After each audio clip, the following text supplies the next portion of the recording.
안녕하세요. 미소교회 최준현 목사입니다. 2024년 6월 30일 주일, 오늘 나에게 주시는 생명수 샘물 한 모금 시작하도록 하겠습니다. 예레미야가 3장 22절에 보면요, 여호와의 인자와 긍휼이 무궁하심으로 우리가 진멸되지 아니함이니이다, 이렇게 말씀을 하고 있습니다.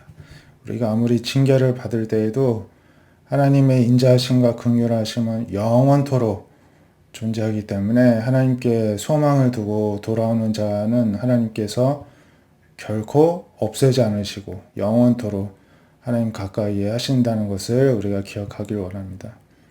그래서 이 인자와 긍휼은 아침마다 새롭습니다. 이처럼 날마다 새로울 정도로 하나님의 성실하심은 굉장히 큽니다. 사람이 성실한 것도 대단한데요. 하나님의 성실하심은 영원토록 이어지고 그 크기가 어마어마하고 우리가 가늠할 수 없을 정도인 것입니다. 그래서 하나님이 나의 기업이심으로 내가 하나님을 바라리이다. 우리가 우리의 기업, 우리의 재산을 우리는 바라보고 의지하고 기뻐합니다. 근데 이 예레미야는 하나님을 자신의 기업으로 두고 늘 바라본다는 것입니다.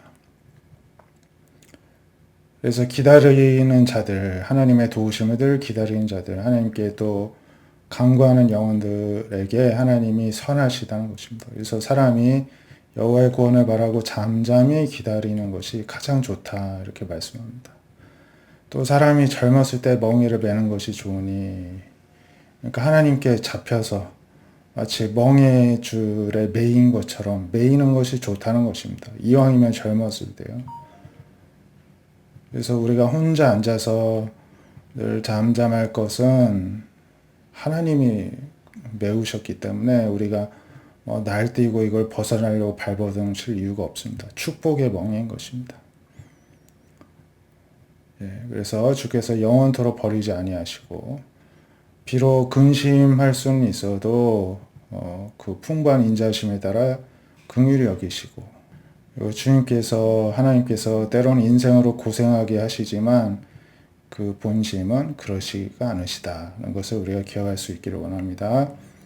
고린도서 8장 7절에서는 오직 고린도 교회 성도들에게 어떤 헌금, 연보에 대해서 권면을 하면서요, 우리를 사랑하는 모든 일을 풍성한 것 같이 은혜에도 풍성하게 되기를 원한다, 이렇게 권면을 합니다. 명령으로 하는 것이 아니라 간절함을 가지고 또 사랑의 진실함을 증명하고자 이야기를 하는 것이고요.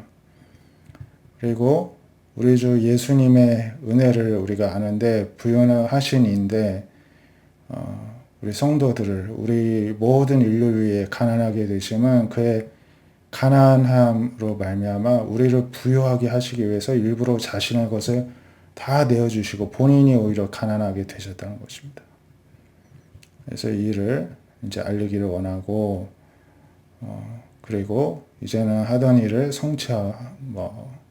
하기를 이제 원한다. 너희들에게 1년 전에 가기를 원했었다. 이런 사적인 이야기들을 또 하고 있는 서신이 바로 고린도후서입니다. 그래서 이제 너희의 넉넉한 것으로 그들의 부족한 것을 보충하면 그들의 넉넉한 것으로 너희의 부족을 또 보충하여 균등하게 하려 함이라. 이렇게 서로 다른 교회의 연약함을 위해서 우리가 넉넉할 때는 다른 교회를 위해서 부족을 채우기 위해 헌금을 할 수가 있고요. 우리가 또 부족할 때는 또 보충을 받을 수도 있다는 것입니다. 그래서 많이 거둔 자도 남지 않고 적게 거둔 자도 모자르지 않도록, 그 출애굽기에 보면은 만나를 내리실 때에 그렇게 하나님께서 약자들을 위해서도, 집에서 이제 있는 식구들을 위해서까지도 이렇게 거두어 갈 수 있게 해주셨었죠.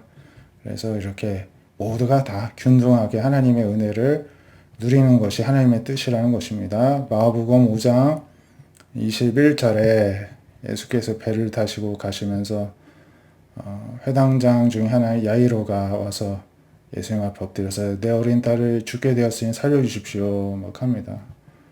그래서 가고 있는데 사람들이 막 이제 무리가 너무 이제 군중이 많다 보니까 밀려가고 있는데 열두의 혈루증 알아온 여자가 많은 의사를 찾았지만 아무 효험이 없고 더 중병이 되었습니다.